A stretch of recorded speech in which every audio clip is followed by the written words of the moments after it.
Gaming NBS episode 194 coming to you Wednesday, June 6th, 2018.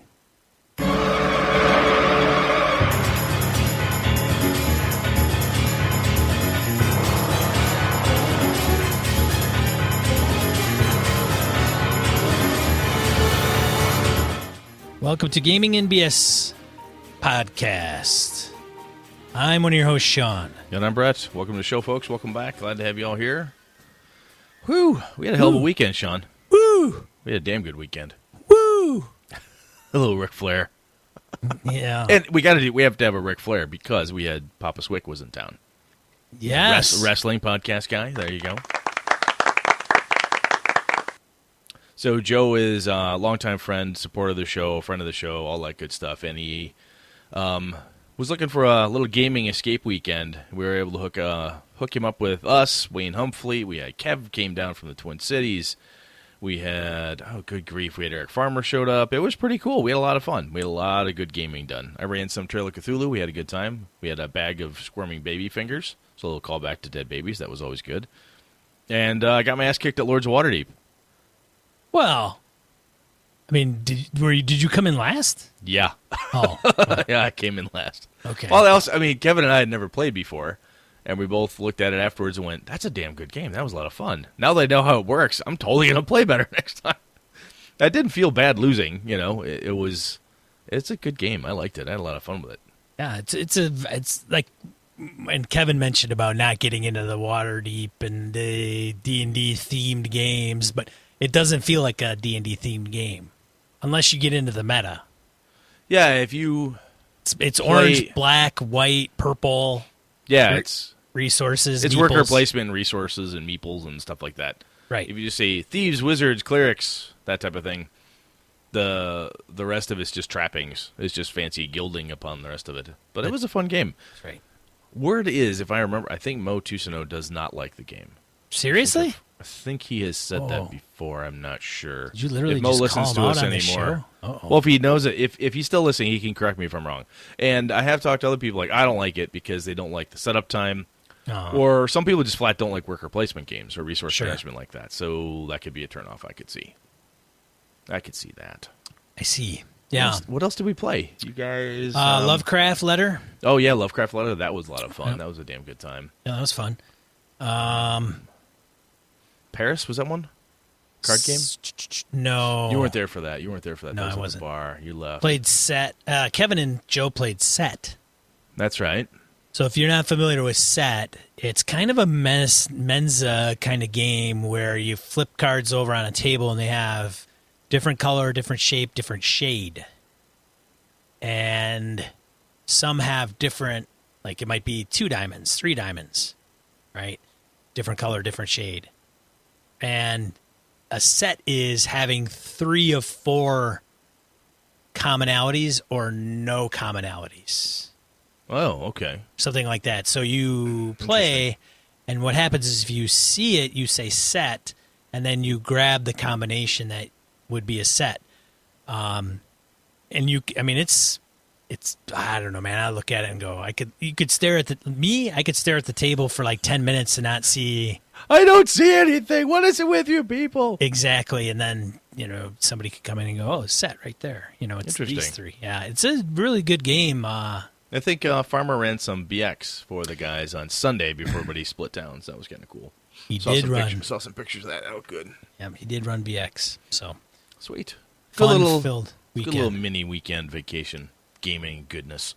Yeah, something. And, excuse me, let's see. GameHole.com, we've talked about submissions. Those are open. We hope to get Alex Camera on the show. Alex actually was gracious enough to let us actually play at the Game Hole. So, once again, I was able to run Trail of Cthulhu at the head of Alex's gaming table in his wonderful confines there. That was awesome. Alex is just awesome all around. A scholar and a gentleman. Yes. So hopefully we'll get him back on the show, talk a little bit about Gamehole, what's new, what's cool. I think we might get Ed Greenwood back on, too. I hear he's hankering to talk to us, so let's see if we might be able to make that happen. And let's see. Oh, EverCon. Our submissions opened up on June 1st, so this drops on the 6th. So by the time you hear this, we'll have had our submissions open for about 5 days, 5-6 days. So hopefully if you can make it to EverCon 2019, get out there, link in the show notes, evercon.org, and see if you can get up there and run some games for us. That'd be cool. You got anything else, man? EverCon. Oh, my God. You got any more announcements? No, I do not have any announcements. Let's random encounter then. All right. Random of the encounter. We have a voicemail this week, Brett. Damn. All right. Who called? We got GM Kojo. Oh, nice. Cool. You Lay it know on him. me. You know him. I do. Lay it on me, brother. All right. Here we go. Hey guys, this is DM Kojo, Corey Gosman. Just wanted to give you a call and let you know how much I enjoy your show. I was kind of a latecomer to the show. I just started listening last year, and I've kind of been, cherry picking episodes as I've gone along.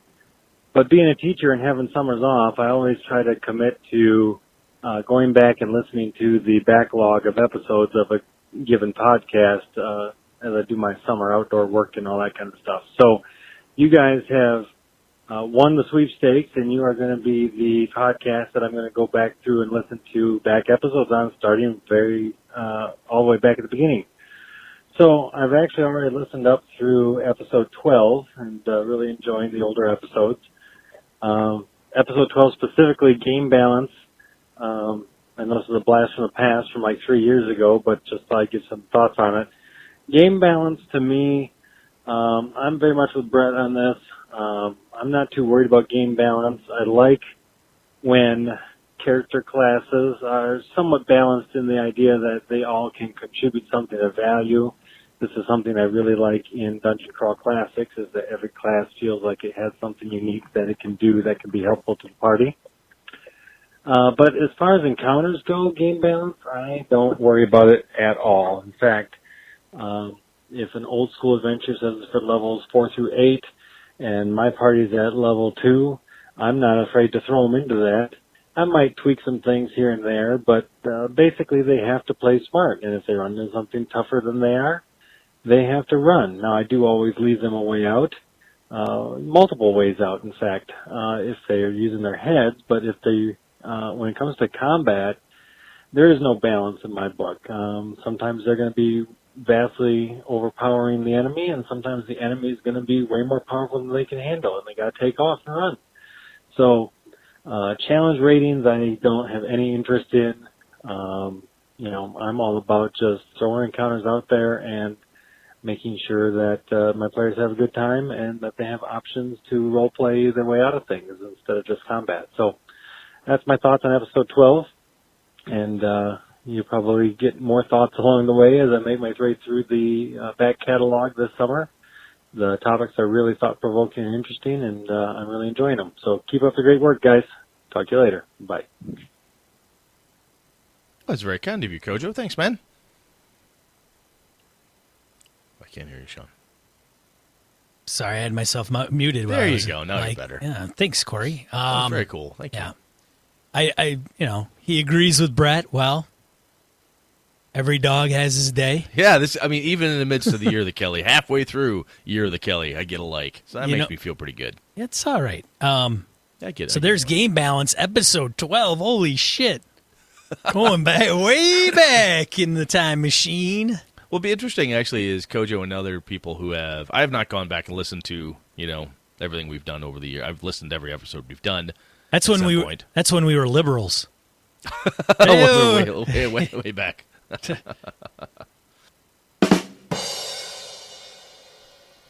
But anyway, it'd be interesting to see what somebody like Kojo or other people who are recently digging into the past who also happen to listen to some of the newer stuff to see if anything's changed. I mean, I'm actually tempted to go back and grab a couple of those old episodes and see, do I even agree with myself anymore, or if things changed? Because we all grow and we learn new stuff as we go. So very cool. Yeah. All right, thank you again, Kojo. Next up, we got Blake Ryan. Emailed us about a Cold Shadows episode, which was the last one, 183. Blake says, good day. Cold Shadows. There's a lot of fun to be had in the Cold War. No mobile phones or internet. Makes you have to work harder to get information, and the quality of information is easily tampered. You could run a game around lead-up or fallout of key events. Prague Spring, Bay of Pigs, Moscow Olympics, for example. Since it's a game, you're not limited to just history. You can add involved parties to the events to give your games more meat to chew on. For example, have MI5 or Mossad involved in the events leading up or the fallout from the Cuban Missile Crisis. There are tons of bizarre little events that have happened you can also flesh out. Example 1, the Stasi, East German secret police, have rooms full of jars with samples of people's scent. These were taken to allow dogs to easily find people. So you can have a mission where you try to remove some, replace some, or discredit the whole practice. Example 2, a Bulgarian dissident was assassinated in 1978 with ricin and a ridiculously nasty poison. So maybe your team are trying to rescue some doctor who was kidnapped to make the formula, or maybe you want some more of it as leverage. Not everyone who crosses the line is out for cash in fiction or real life. Some did it because they were blackmailed. Others did it because they were generally believed in the ideology of their nation. Don't limit your sides to CIA, KGB, or MI5, or replicas thereof. There are other agencies and cells from similar places with very different agendas, from the IRA, French intelligence, or PLO. Excuse me. Other films you might want to reference: Falcon and the Snowman, Munich, The Jackal, Man from U.N.C.L.E., Firefox, and The Assignment. Fantastic fiction TV series to watch for Cold War life in the U.S. is The Americans. I've heard that, Sean. I should have mentioned that. I had that in side notes, but I didn't bring it up. Yeah, I have watched all The Americans up through season 5, and I think season 6 is the current season, and I think I can get those on FX, Nice. YouTube or something. I think I have access to that. Okay. Yeah. Oh, yes, he goes on. Aha, here we go. Another good documentary series is Secrets of the Cold War, narrated by Charlton Heston. Secrets of War - Cold War, narrated by Charlton Heston.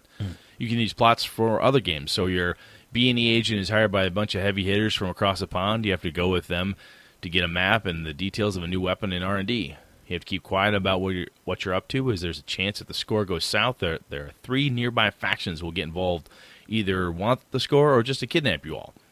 There is The Hobbit in spy genre. Nice. Very cool. Thanks, Blake. That's good stuff, man. Sandbaggers is another one, Blake. Oh, that's right, Sandbaggers. I don't know if we mentioned Sandbaggers or not, but I remember we talked about that a bit this weekend with Kevin and the guys, and that was one that came up repeatedly in conversation. Yep. Very cool. That you can find on YouTube. I don't think you can find it anywhere else. Yeah, I think you're right. All right. Next. Thanks, Blake. Next one. Good afternoon, Brett and Sean. With the tantalizing concept of our favorite monster potentially being the subject of the next show, whoops, assuming something does not come up and changes it this week, too. Ha ha. But foreshadowing. Yeah, all right. No kidding. So, moving on. But first, a little history. A few months ago, I talked with Brett about a game situation I was in because of the events that my players put into action. I had my players in my current game come across a town that was populated with wax constructs that fully believed they were humans. The town was run by an individual known as Lord Huntington, and he was too human. This may not seem too odd, he too was human. He too is human. Oh, no, he was too, and he too was human. Ah, yes, okay, never mind. Anyway, Lord Huntington's a human. Carry on. Yes. This may not seem too odd, but in my game, there are no humans. What? They all disappeared in this world's history about 60 years ago. The wax people of the town, for reasons of xenophobia and settlement isolation, have not seen any other race of people in decades. Because of this, the group was imprisoned for social safety and for the group's safety. My group of players were not too happy about this, but they played along with when one wax guard explained everything to them. Another group in this town are a patrol of 6 wax paladins of the human religious order, which act almost like religious police. The guards keep the people safe. These paladins keep the people safe from themselves. These paladins have enough power in this town that they can go anywhere they deem without Lord Huntington's okay, except in the Lord's Tower. They may only enter the courtroom, and that's it. The big deal in the town is this. There are outsiders in town that are not humans, and if the paladins find out, there will be big problems. So after a bit of panic in the holding cells, one member of the group was attacked and infected with mind-controlling moss. The group called for the local priest for aid, and while the priest was present, the group tried to escape. This caught the attention of the paladins and ended up pouring oil on one paladin's helmet, and it ignited the individual. Wax. All the wax. and melted the wax paladin, who ended up being a skeleton covered in wax in full plate armor. After torching 3 other paladins, the group made their escape with the priest, and when they were safe, they made a plan to return and assist the priest, and by extension the town, with getting rid of the paladins for good. Now, 6 sessions later, they returned to finish what they started. In the time they were gone, a cult rose up. In the time they were gone, a cult rose up of the wax people who learned of the melting incident. They were the cult of the cleansing flame, and they believed that the lord of the town had lied to them and that they could be set free if they were to give their lives to the flame. Fun, right? The cult stormed the Lord's tower with barrels of oil and torches. When they arrived, they caused such a large commotion, the paladins, back up to 6 members now, arrived to deal with the issue. This caused the cult leader to start throwing cups of oil all over everything and everyone, and soon his flock followed. Then one lit torch, and the tower was ablaze. About a week had passed in my game before the PCs decided to come back and find out about the turn of events and the monster of Huntington, which they came to realize was a large-sized monster that was made up of the melted cultist, the king's court, and the paladins. It was a large, partially melted beast that had sections of its body armored by full-plate armor and tower shields just under wax faces trapped in melted scenes of horror. Its head was a combination of wax and skeleton. Sorry, keep going. Its large, bulky arms ended in shimmering points of skeletal hands holding long swords wrapped inside a waxy, bulbous fist. My players were legitimately scared.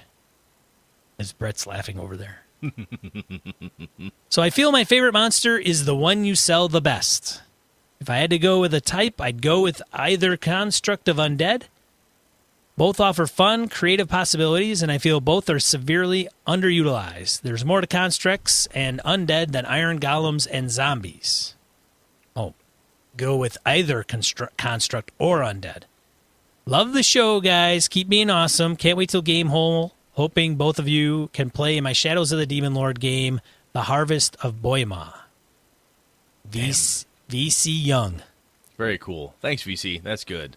Yeah, VC and I had talked about the wax people thing and the rampant creepiness thereof. So that's cool, man. That is very well done. And I got to say, as I said, spoiler, I've got a different topic for today. But I swear to God, or whatever God, that we will talk about monsters next. And I do believe that a piece you forecasted here, selling it is a big damn thing when it comes to monsters. So kudos to you, VC. Very good stuff.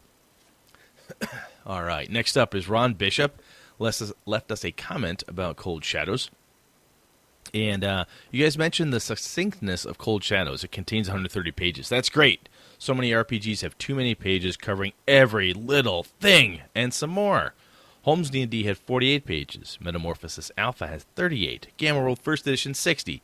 Esoterras 88. Top Secret New World Order 124. And many good games have less than 100. All these include rules, how to play, weapons, and monsters encounters. When a Kickstarter advertises the vast quantity of content and stretch goals, it turns me off. There's only so many hours in a day. For the more efficient, the better. I'd rather have smaller, playable games with room for expansion, if needed, in future modules, articles, etc., instead of churning over the same 300-plus page book every few years. Keep up the great show. P.S. I find the narrative control aspects of this game very intriguing. Going to get a copy.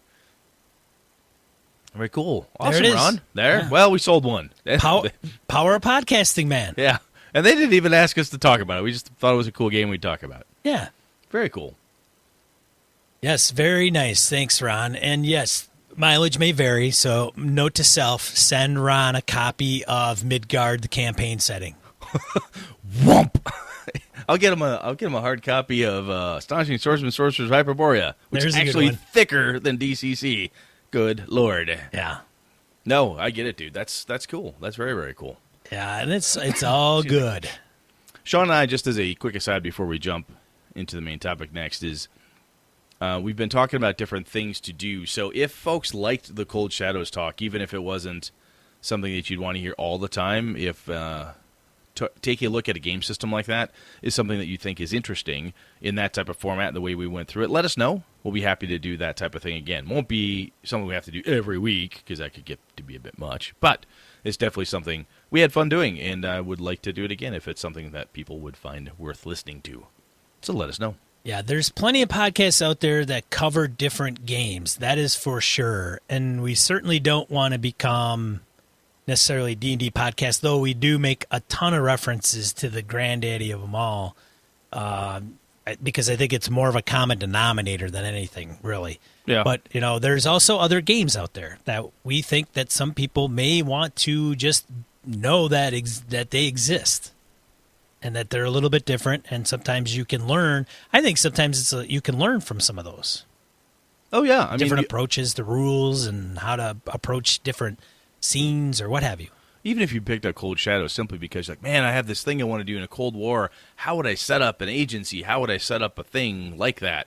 Well, shit. It has all the right questions. It's got all the right stuff. Succinct, to the point. And if nothing else, I think it's like $15 on drive-thru. It's a good thing to throw in your PDF collection to pull up every once in a while as a reference doc. So it's good stuff.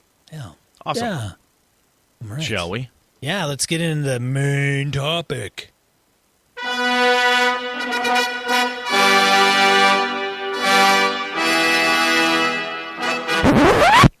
All right, Brett. So, what are we talking about this week? Monsters. No. Oh, we're not.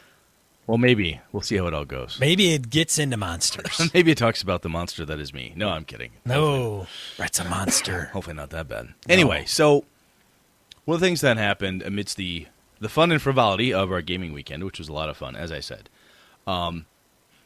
we've had my home gaming group, the guys I've been gaming with for like 25, 26 years now. I have noticed, and a couple other guys, something's not right. The crew, we've been having some weird conflicts, people not liking stuff. People who are usually fairly easygoing about things have been pissy about the stupidest shit. I've been getting angry.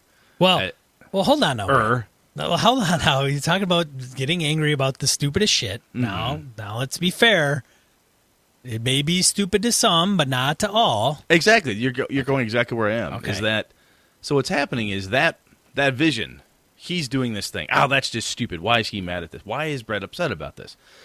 Why is this person doing this? Oh, they're just being a dick. Why is he doing that? And it's because we're getting old. Probably. But it came to a head recently where at the last Warhammer game, Roger Braslett asked me, because I tried to put up a community at first to chronicle kind of how the campaign itself was going. And I failed miserably at that. And one of the reasons why I just didn't have it in me to keep it accurate, and I kind of, partly I want to share this too, because I feel like I owe Roger and anybody else who's actually trying to watch that community a reason why it didn't happen. So one of the problems I was having was that I was having a good time with Warhammer. Most of the other guys seemed to be having a good time, but there is, or was, an underlying something wrong. And nobody was willing to talk about it, quite frankly. So what happened is one of our members got very upset and hurt by some betrayal activity that happened in the game. Now, how is Roger involved? Roger's only involved peripherally because he was trying to monitor the campaign. Like, hey, from the outside, I was supposed to be posting notes in this community and talking about it. And I did a little bit, and then I stopped. And Roger very kindly asked me, he's like, hey, is this community dead on Google+? I'm like, yeah, I should probably explain kind of what happened. So the community is for your game group or just the game itself? The community was for gaming BSers who were actually interested in following the campaign. I see. And it okay. completely fell apart. My bad. And so for folks that were members of the group, they would be either your game group or spectators of the game. That was the idea. Gotcha. Okay. So where was I? One of our members got there was some betrayal happened in the game, and kind of got pissed off about it. And we thought, that's stupid. Why should that person be angry? That doesn't make any sense. We used to play like this all the time. Well, the person who was hurt was grown up enough to say, here's the problem, and laid it out. And we all went, wow, I didn't know that. We're not the same we were 25 years ago in our 20s. where you could, drink a bottle of wine, run a game of Empire, and that's just what you did. Things have happened. People have changed. All right, cool. We'll adjust for that. Well, that gets the rest of us thinking, what else is wrong? Because that can't possibly be the only thing. And from my side of the screen, basically, I was starting to feel, it dawned on me, and I mentioned it to you and the guys this weekend, I feel really unfucking appreciated. Like, I drive 3 hours one way to run for you assholes, and somebody's pissed off at me, you don't like my game, you don't like game with me, but you don't have the spine to tell me to my face, fuck you guys. And I'm angry. I'm like angry. And I sat on it for a while, and I got a couple texts from the guys like, hey, why'd you kill the campaign? What are you doing about this? We should talk. I'm like, I'm not fucking talking to these people. I'm pissed. It's not happening. I get home. My wife's like, what's the matter? Something wrong? I said, well, I had a good time with the guys. We had a lot of fun playing Lords of Waterdeep. Had a really good time. It was great fun. She's like, no, what's wrong? So I explained to her what's up. She's like, so you going to call and fix it? So wait a minute. So this bubbled up this past weekend? Yeah. Oh, so this is why you were all kind of irked over on Saturday, right? At the tail end of Saturday. I kind of thought, I'm like, Brett seems pretty kind of like perturbed at this point. And I'm like, maybe, did I slip him a bad burger? No, the burgers were good. I tell him, like, go pound sand in Waterdeep, or no. Hey, man, I'm kicking your ass so bad, and you got all pissy about it. So I didn't know that something else was in the mix, man. Yeah, so that's the other piece, right? Right. That kind of all comes down to we got to talk about stuff. So Susan says, are you going to call him? I'm like, no, fuckers can call me. So what happened? How did this come to light Saturday, though? So I get a text from one of the guys that says, hey, text message. Hey, I'd like to run a Star Wars game next, after you're done with Warhammer. Oh. I'm like, fine, fuck it. Y'all don't like my game? Dead. Campaign's dead. Fuck you guys, play Star Wars. Because, again, this has been building up for a while, and I'm angry now. And I do know, and my wife knows this, and she reminded me, that if I get mad enough, I have a burn it down, salt the earth approach to some problems. Which, as I learned from The Simpsons and Ned Flanders, it's not necessarily good at, as Homer Simpson. Well, it's good that you're taking therapy lessons from The Simpsons. That helps. Anyhow, so my wife knows I do that. So she said something. I'm like, nah, those fuckers can call me bastards. Fuck those guys. So I wake up Sunday and I'm like, I gotta call my friends, because it sinks in while you're sleeping. Like, I've known these guys for almost 30. I've known most of them for over 30 years at this point. We've been gaming friends for 26. I gotta call these people. They're the super group, man. Yeah, I'm like, what the fuck is going on? And I'm like, you know what? I'll call the first guy. So I call the first guy and explain. Now wait a minute. Before you go too down the road, has this all been, or maybe that's the suspense? Like, does everybody know that this is the deal? Yeah, this is not going to be a surprise to anybody when they listen to the show. I don't think so. Oh, okay. I'd be surprised if they were surprised. Okay, I was just curious. I won't mention any names, but no. So we talk about it, and we start hashing it out. Right. And we're like, look, you need to call the other guy, and really lay it out. Right. I'm like, okay, cool. I'm going to do that. So all these guys are going to be listening to the show, going, "Yep, I know that guy." They don't listen to us. That was dude. me. They don't. None of them. I doubt it. Really? Highly doubt it. At this point, they hear me talk all the time. Well, that's probably true. They're probably burned out on Brett's voice. Yeah. Most like my children. Everybody else around, people I work with, people work for me. Anyhow, what it all comes down to is I was pissed off. I was hurt, honestly. I was emotionally really upset because it felt like my gaming group had turned their back on me. They didn't want me to run for them. They didn't want me at the table. And instead of saying something about it, instead of having the hard conversation, saying, look, what is wrong? What don't you like? What's going on? I just sat there and stewed on it for a month or two. Oh, is that long? Oh, yeah. You only get together once a month. So I suppose. You show up at the end of 1 month, you're like, God damn, what the fuck is wrong with those guys? Fine, it'll be better. And then you cool down. The next month shows up, and you're like, it's them again. You get angry about it. Yeah. So the frustration, the anger, the hurt feelings, there were hidden opinions. One of my friends was saying, you know what, I should have said I don't like this sooner. I should have said, I'm not having any fun with this game. I like the story. I don't like the game system. I would rather we did something else. Hey, when you gave us options of which game to play, I should have voted the way I wanted to instead of just going with what everybody else wanted. I see. I said, okay. Well, no, hold on. No, hold on. No, remember your thought, because I don't want to sidetrack you. But isn't it interesting that you've known these guys for as long as you have, right? And had the relationship and gone through, life events on and off, around and outside of gaming and all this other stuff, and they're still worried about saying something. Yeah, I mean, we all were. I mean, I get worried too, because you're like, oh man, Brett just changed jobs, a lot of high stress. Back when I got divorced. That was stressful. That was like 15 plus years ago. Right. And hey, so-and-so they're pregnant. They got a baby coming. Oh, they're changing job. Oh, they're moving. Yeah. There's always stuff, Right. And you worry about hurting somebody or upsetting them. And what we did was basically we just crushed it down. And then you start talking to the couple confidants in the group. Right. So-and-so's pissing me off. I hate it when he does that. Yeah. You start having those conversations instead of the ones you should, which is with the which is either with the person specifically who upset me. Like I said, I've known these guys for like 30 years. Right. So I should talk to him, for Christ's sake. I see this person all the time, constantly talking to this person. Why am I not talking about this? And it was through that conversation that I'm like, okay, this is what we got to do. And at the end of things, it's fine. We came through, and one of the things that we realized in these conversations is that we're all a lot older than we used to be. And that means that there are things now in life that are much harder for us to have to deal with than we've had to deal with before. So my mom has early onset Alzheimer's.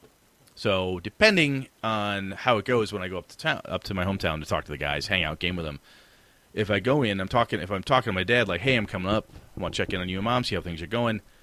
And sometimes my dad's crying because he's so upset about Mom. And that's fucking stressful because I grew up, Dad's Superman, he's undefeatable. He's the strongest man in the world. He's your dad, And that's rough.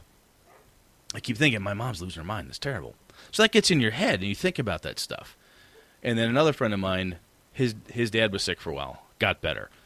Somebody else, hey, their kid's having trouble about something. We got to figure that out. Oh, I can't show up to game tonight because, something at work hit me. And my buddy's getting crushed at work. He doesn't want to bring work to the game, but he shows up to the game after a 60-hour week, and he's exhausted because we're all in our 40s now, and we don't bounce like we did when we were 20. We also have responsibilities like fucking crazy compared to when we were 20. Adulting. Right? Yeah, real honest-to-God adulting stuff. Yeah. And I guess we came up with some plans like, hey, one of the things we have is that when we get together to game, we used to do a thing where back when we were younger, I would show up Friday night. We go out to the bar. Somebody is a designated driver. The rest of us get fucking hammered, and we just bullshit for a night. We pack in the driver's car, dump us off at home, sober up, and we would get back together the game at 5 o'clock on Saturday.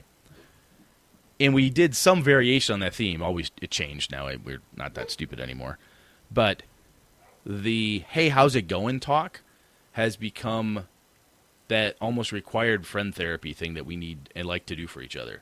So if I'm having a really fucked up time at work and something's pissing me off, or I'm thinking about changing jobs, not now, but back in the day when you're thinking about doing that, this is a group of guys that I've known forever that you want to talk about this stuff with. But you show up and you're like, you want to get right to the game and you want to go because you just drove 3 hours, well, let's game, let's go. And then 2 hours into a 4 or 8 hour session, somebody says something that reminds you of this other thing, and then you start digressing. You start talking about this work problem or some stupid thing with your kid at school. And not that the guys don't care, but they're like, oh, do you have to talk about it now? And a couple of us are like, well, yeah, fuck you. I'm going to talk about it now because you're my friends. Goddamn, why aren't you listening to me? So, but the guys are like, we could do this in a different format. We could make more time. Hey, maybe we get together sooner in the day. Instead of waiting till 5, 6 o'clock at night to game on Saturday, we all pretty much free up Saturday. Maybe we get together sooner in the day. Spend a couple of hours. Maybe we all go to lunch. Maybe we do something different. Let's make sure that we're doing that thing that we seem to crave and need.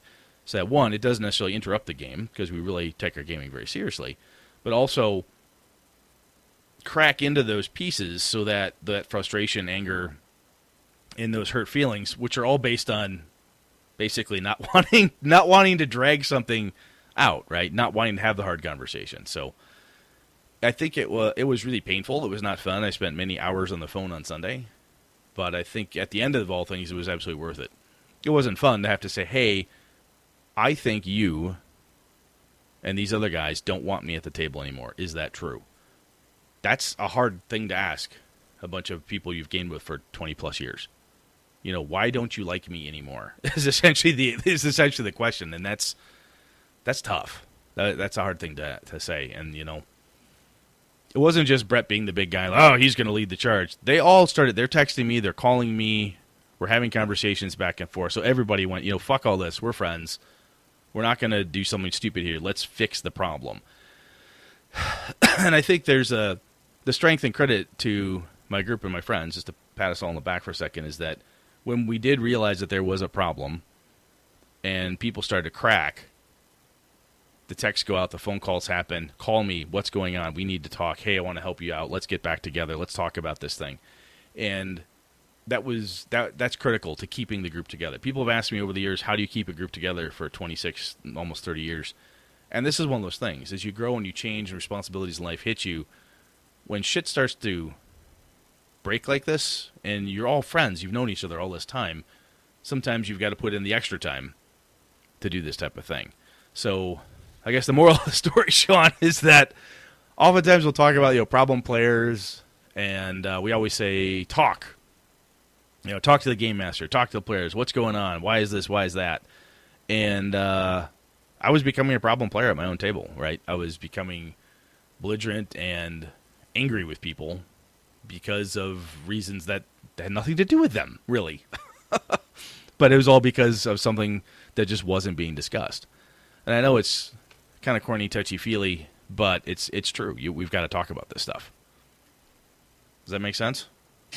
A little therapy for me there, Sean. Sorry. Yeah, no, that's fine, man. That's what this is all about, dude. I just kick back on the couch and, you know. You can't see him, but he actually has a cigarette in one hand and a pencil. Yes. I'm in a lounge chair with my pad of paper. In Litterbox Studios. That's right.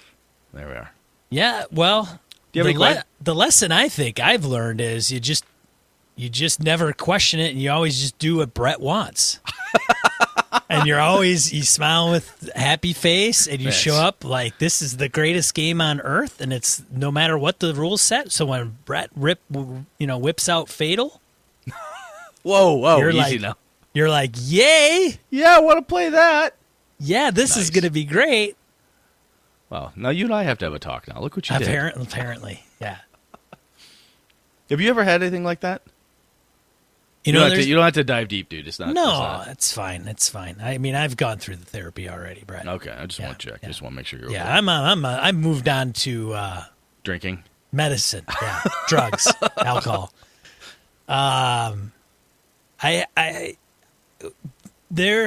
are guys. See, so I grew up, and I mentioned this on the show a few times. There's guys that I know that I've known as long as Brett, or maybe a little bit longer. We could compare sizes, but nonetheless. But I don't game with a lot of those guys now for a few different reasons. I think it's, they found what they like to do, and I've got what I like to do, and sometimes it just doesn't align. But we don't have any ill will feelings to each other. We don't. We tried gaming for a while. That's how I got back into the hobby, but now everybody's got different schedules and different things going on, and even just more focus. But, I've got other people I game with now. So I don't know if it's like growing out of a game group. And the reasons that may come about vary. Mm-hmm. I don't think there's anything wrong with it. I think there's a sense of fear about it, because I think that's why sometimes people hang on to game groups that they don't gel in. Yeah, there's time. That was actually part of what hit me was I'm like, I could do the fuck you guys. I have other people play with me. I mean, I could find other people to game with. Right. But well, so we had this debate, right? But me and my personal friends, because we grew up. I mean, Jesus Christ, I played baseball with Jeff when he was, like, I mentioned Jeff on this show before. I've known Jeff since I was 5 or 6. And I'm no spring chicken now, ladies and gentlemen. And he's the only guy, I said this, he's the only friend of mine that knows when he knew my parents when they were actually married. And I don't think there's a single friend that can say that I know. And as we grew up, and they got me into D&D and role-playing games, and the thing is that we would kind of debate this piece where, do you get together with your friends because they're your friends, and gaming happens to be that thing that just brings you together so you can hang around each other? Or is it you like to game, and you like to game with those people because you just know them, and your kind of trump is your trump card for those that play euchre, and for folks that don't know, hey, just bear with me. Nice. But is it the game that the gaming that you want to do, and that the friends are there, but there are other friends as well?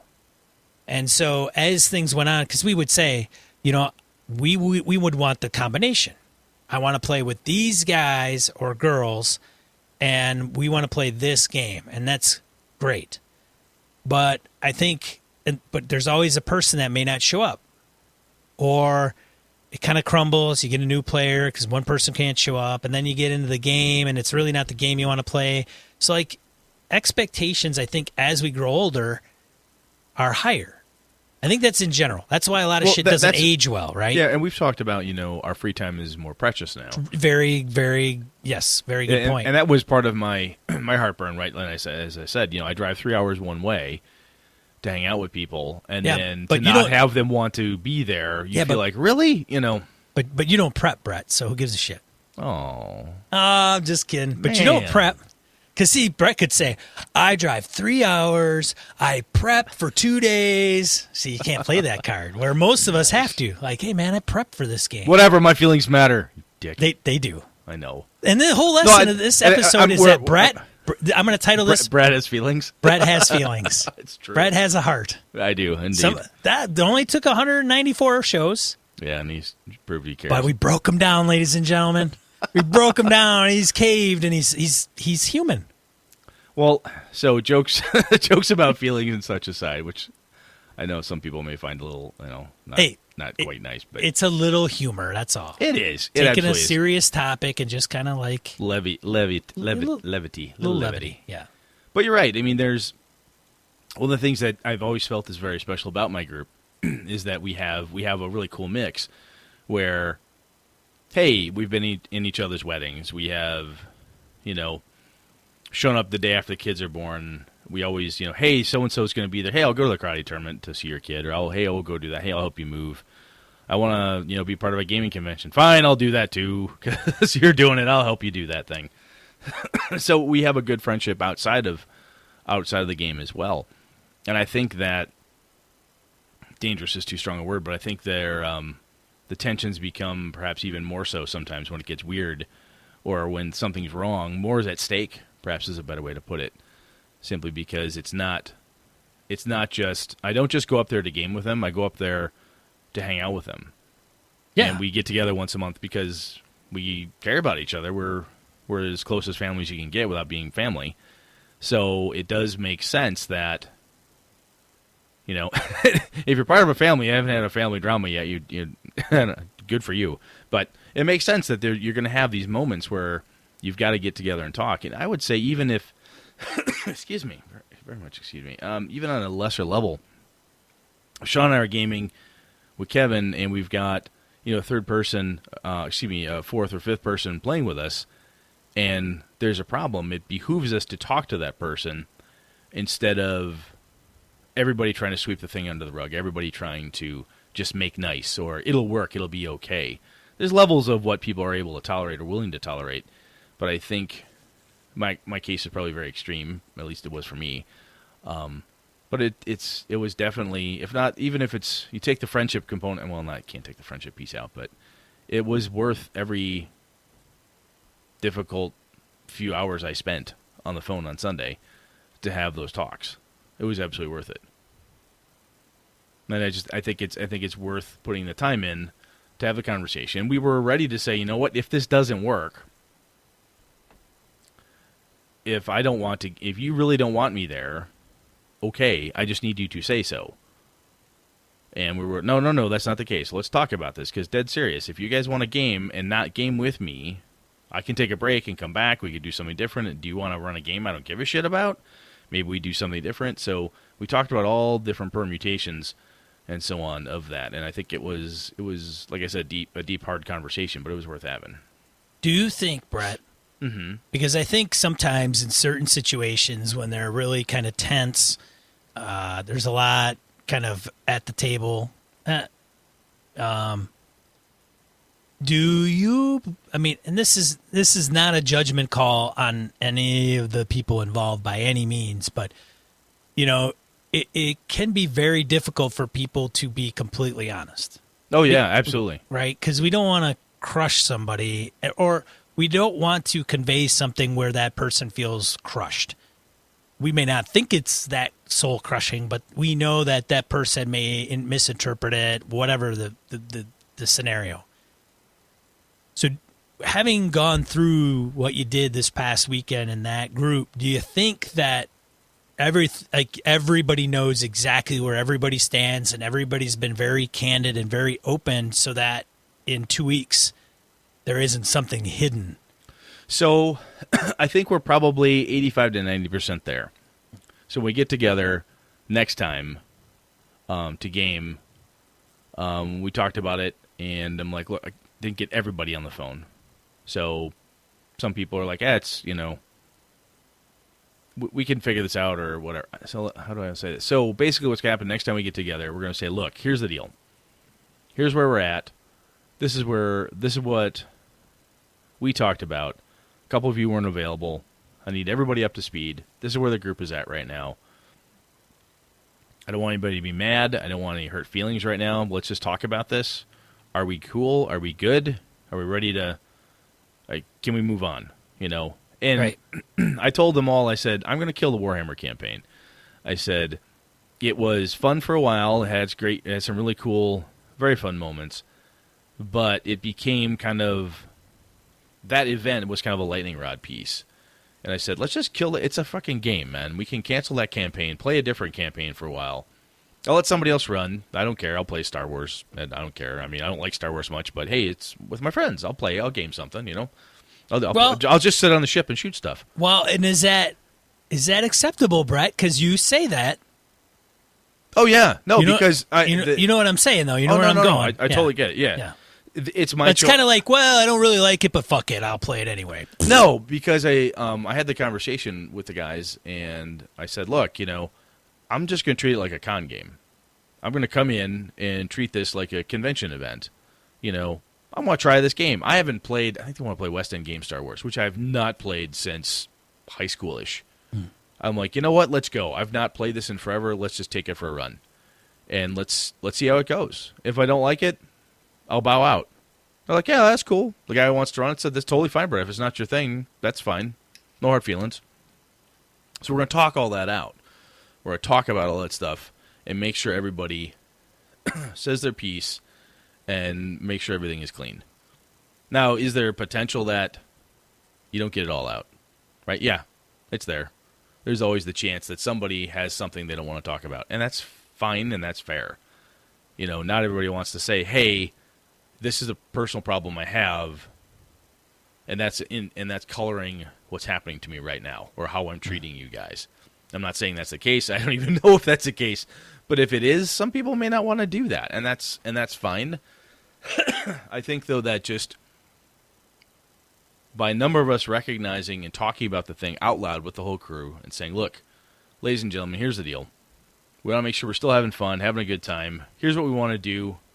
What do we think as a group if we take these steps, get together a little earlier in the day, maybe get together Friday night and have dinner, just go to lunch on game night or game day, go to lunch first, hang out, go to the Great Dane up in the hometown, get a beer, get a burger, hang out for a bit, and then go to the game. Maybe we do that.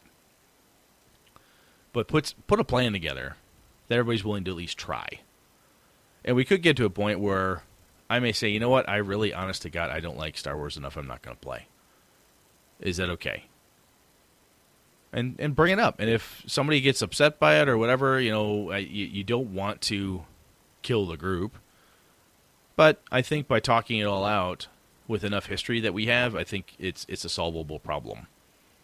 I think because we grabbed onto it early enough, even though we let it fester for a couple months, we realized there was a problem, dove into it, and I think it's solvable. And everybody wants to solve it. We don't lie to each other very well, which is one of the reasons why we could all tell there was a problem.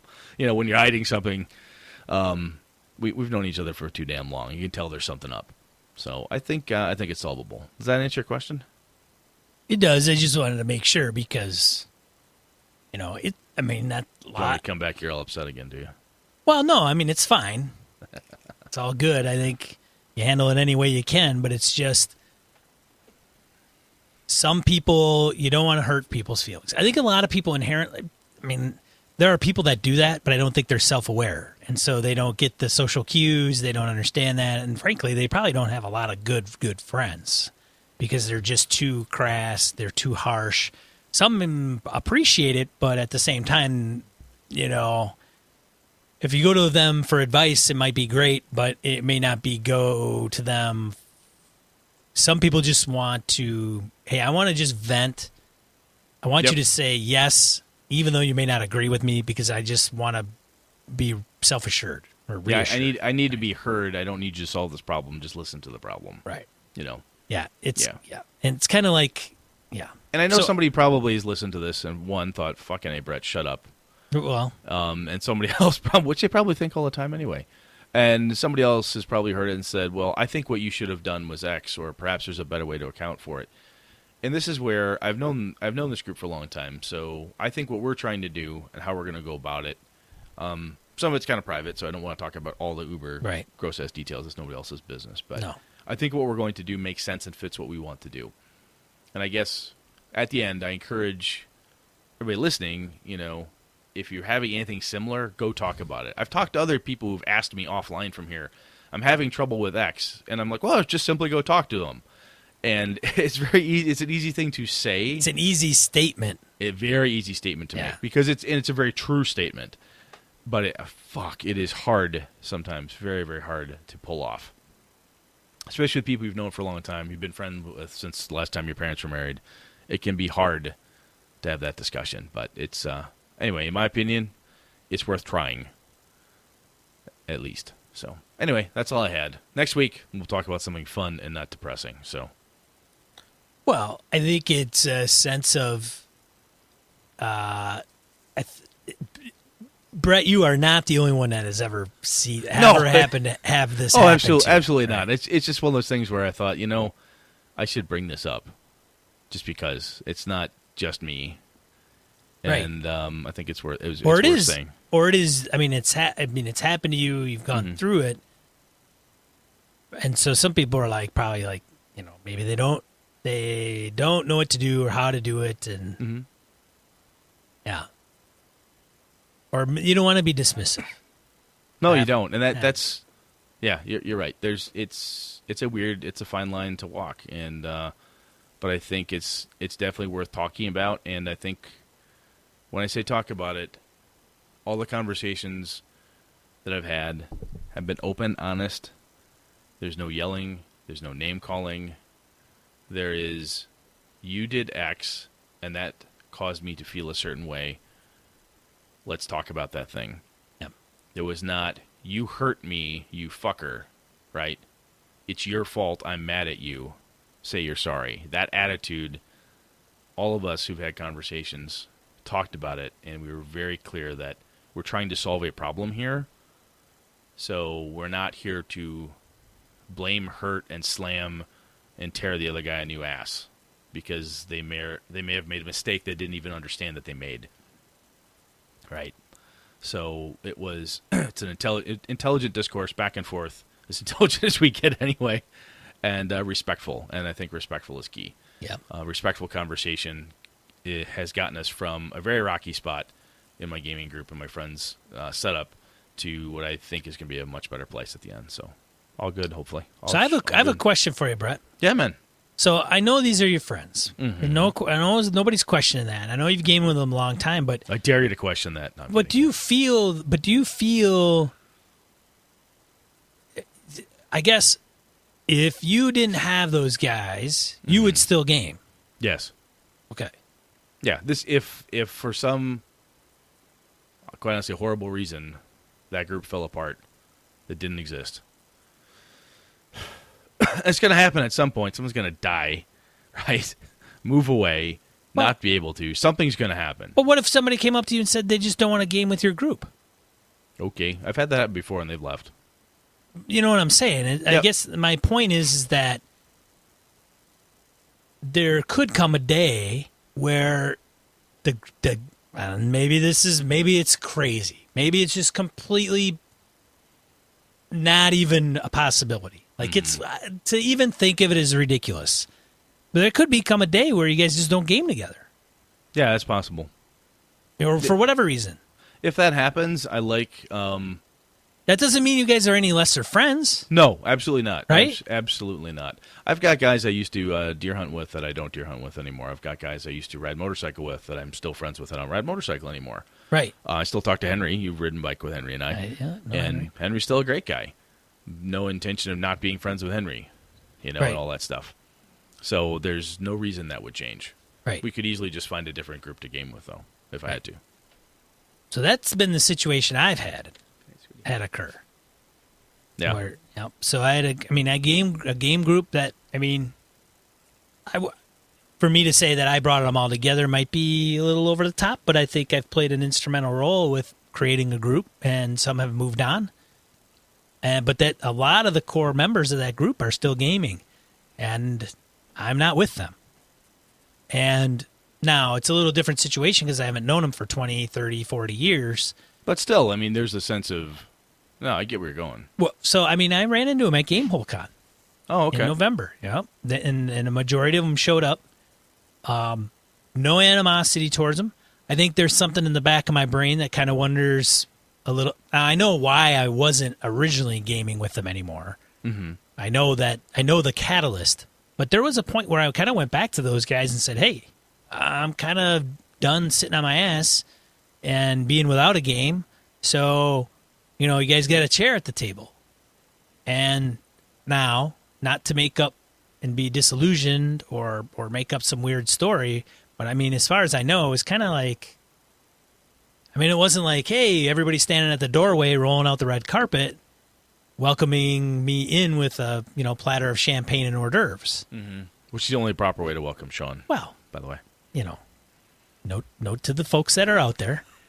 But yeah, we've kept in touch somewhat, but I don't like hold that against them. I do have that question, like, hey, like, did you guys just fed up with me or whatever the case is, or, I don't know.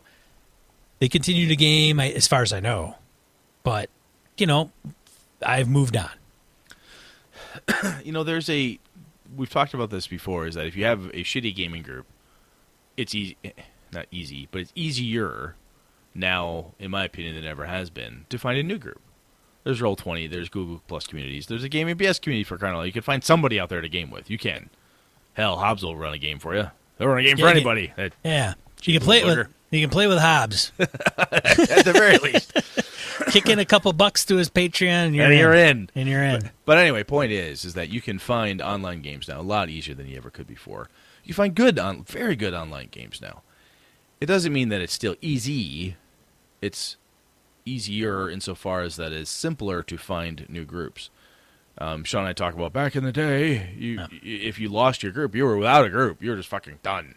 There were 6 guys and maybe 2 women you knew in all of high school that gamed, and if they didn't want to play with you, you were fucked. There was nobody else to play with. So, excuse me, until you moved away to college and made new friends and finally admitted that you were a gamer. So anyhow, that doesn't make it hurt less, and that doesn't mean that there aren't questions and so on. But I think that if something were to happen and my group didn't want to, couldn't anymore, or, if I couldn't make it, I'm the guy that drives the farthest. If there was a job change or something happened, I could not physically make it, I'd be like, carry on without me. I'll just keep gaming down here. Tell me how it's going. And do your thing, guys. I bear none of them any ill will, and I think that they should just, if for some reason we had to part ways, it would really suck, and I'd be pretty bummed out. Won't lie. But I'd still game. I wouldn't give up the hobby. All right. Shall we? Yeah, let's get into die roll. Die roll it up.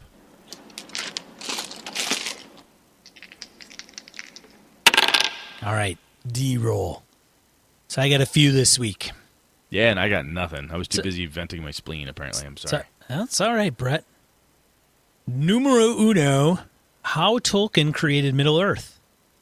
An article on The Guardian by Samantha Shannon. Check that out. Pretty interesting read. It's kind of, I think, isn't it kind of one of those, Sean, didn't you read it?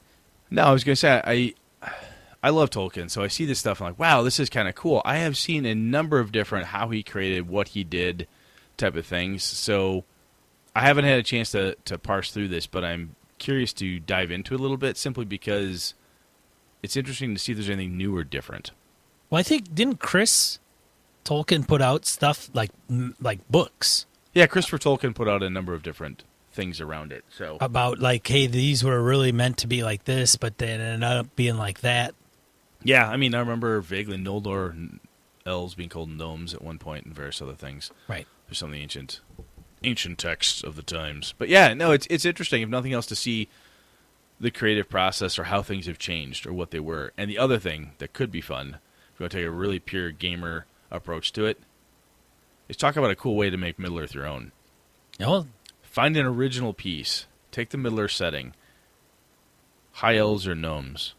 Okay, what does that mean in D&D? It means this thing now. Now it's this race. You could take this stuff and you could turn it into something. You could make it a gameable alternate history. You could do an alternate history of Middle-earth if you wanted to with this type of stuff. So the potential's there if you want to put the work into it, I think. Number 2, Dungeon Decisions by Sursa Victory on Twitter. So Sursa Victory posted this Google document. I think they post every once in a while. They'll make something for their game or campaign or reference sheet or whatever, and they'll just post it on Twitter and say, "Here, this is what I came up with. So if you want to use it, go ahead."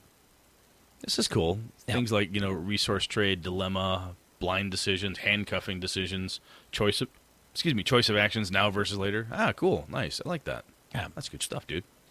Third one, if you've been living under a rock and not tuned in with the news, Gaming news, that is. And you're listening to this a year later, Wizards of the Coast announced a new adventure path called Dragon Heist. Is one book. I think that's going to take you to 5th or 6th level, if I'm not mistaken. I think you're right. And then Waterdeep Dungeon of the Mad Mage, I think, will take you from like 6 to 20. Yeah, all the way to 20. That was the most thing. Oh my god, I can get to 20th level. And honestly, Brett's first thought was, fuck me, what, 20th level? Oh my, I've never played a character at 20th level. That's crazy. And for those of you that are not familiar with Waterdeep in the Dungeon, it was the biggest dungeon underneath the city that had ever been at that point, I think. Yes, it was. So it's going to be a huge dungeon crawl, apparently. I've got the original box sets that they put out, Undermountain and Undermountain 2. I pull them out from time to time when I need a big chunk of something. Right. They make, if you've got a city, like, I needed some maps for the city beneath the city for Avalon and whatever. Like, hey, here's a good thing. Whomp. You pull that sucker down. Many ages of dungeon crawling fun. Yeah, so look for that. I don't know, later this year, I imagine, 2018.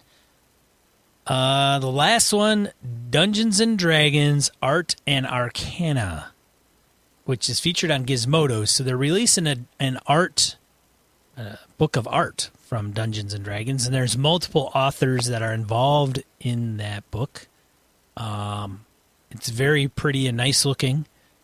So if you're looking for something for the coffee table or your library, you'll want to check out this link. I don't know the release date. It's by, what's the publishing house? It's a big one. Random House? I think it's Random House. Penguin Random House. Penguin Random House, yeah. Yes. So there's that one. And then the last one, Josh Eves posts Virtual Cities to the Google Plus community. It's a book by Konstantinos Demopoulos. Boy, man, if that person is not Greek, They missed their calling. they've got a unique name for a non-Greek individual. But yeah, Konstantinos Demopoulos. Yes. Looks like a cool book. Has to do with cities. Imaginary cities of video games. Wow, that's kind of cool. Yeah. Yeah, you look at the inside. It's got like the cityscapes. Picks up stuff from like Half-Life, Fallout, Silent Hill. Neat. And some of those maps are just plain. I mean, I love maps. They're fun to look at and talk about some good inspiration stuff. That's really cool. Yeah. That's awesome, Josh. Good job, man. Yeah, thanks, Josh. All right. I think that wraps it up for this week. Brett, you got anything else? No, I'm good, man. All right, you're good. Are you like good? I think I'm as good as I get right now. It's all good. All right. Okay. Well, as long as you came on and you're leaving better than when you started. I always do. It's a good Me show. too. Me too. What are we talking about next week, Brett? Well, next week we're gonna we're actually talking about monsters. Now, come on, Brett. I swear to God. Come nothing on, else. Brett. So Don't lie to the BSers. And the reason I know it's true because I'm giving Sean homework right now. Sean, Uh-oh. pick a monster. Oh God! Right now? No, what? No, Oh. pick one for next show. Okay. Pick a monster. Bring that sucker, and we'll break it down. You'll take your monster. I'll take mine, and we're gonna talk about ways we like to juice that sucker up, change it up, modify it. How do you, and to steal a little from VC Young, how do you present that monster in such a way that your players go, damn, that was the coolest yellow musk creeper I've ever seen? Boy. Yeah, that's what I want. Bring your monster A game, brother. It's coming. Okay. Well, excellent. Because I was going to say, don't BS a BSer. I won't. All right. They know it. They do know it. You can smell that stuff a mile away. All right, well, so this has been another episode of Gaming and BS. I'm Sean. And I'm Brett. Good night and good game and all. This episode of Gaming and BS brought to you with the help from the following patrons. BSers. Mark, CMG Clover, Andy Hall, Corey Wynn, Graham Meinert, Joe Swick, Brett's biggest fan, Forrest Gary, Mark Anthony Benedetti, Eric Jeppesen, Sean Nicholson, Tim Jensen, Palladian, Remy Bellodo, Jason Hobbs, Wayne Humfleet, James Carpio, Pure Mongrel, Lord Tentacle, Corey Johnson, Brandon Barnes, Dan LaValle, CW Mellencamp, The Lost Sailor, Misdirect Mark Productions, Christopher Gray, Finnulf, Mirko Froelich, Eileen Barnes, Tony Sugarloaf Baker, Todd Crapper, Alexander Auerbach, Neil Benson, Chris Steele, Eric Hoffman, Kyle Winter, Curtis Takahashi, Mark Tasaka, Larry Hout, Ray Otis, Ron Bishop, Craig Huber, Xavier, GJV, John Hammersley, the Klotz Gamer, John Steve Jaresher, Mark Richmond, Thomas Hook, Blake, Ryan Chad, Gleeman Sky, Roger Braslett, Evan Harrison, Cass, Craig, Howard Bishop, Jim Fitzpatrick, Peter Skanes, the Knights of the Night Crew, Josh Wallace, Corey Welch, Eli Kurtz, Patiri Turtianen, Edwin Nagy, Bruce Cunnington, Aaron Coleman, Tim Short, Stefan Dragonspawn, Agonegas, Rolfer Guild, Gordon Cranford, Eric Salzwell, George Sedgwick, Kevin Lovecraft, Matt Cyberlick, Jack Neller, Robert Nemeth, and Eric Bontz. For ways to support the show, head over to gamingnbs.com/support-us. Also, check this episode out on YouTube. Make sure you subscribe, even if you don't watch the videos. Subscribe, get notifications. You can always pick it up there. It's a new initiative for us. Kinda. We have the old episodes audio up there, but now we're putting up the video with our talking heads up there that you might find interesting. Thanks, BSers! This has been a Litterbox Studio production.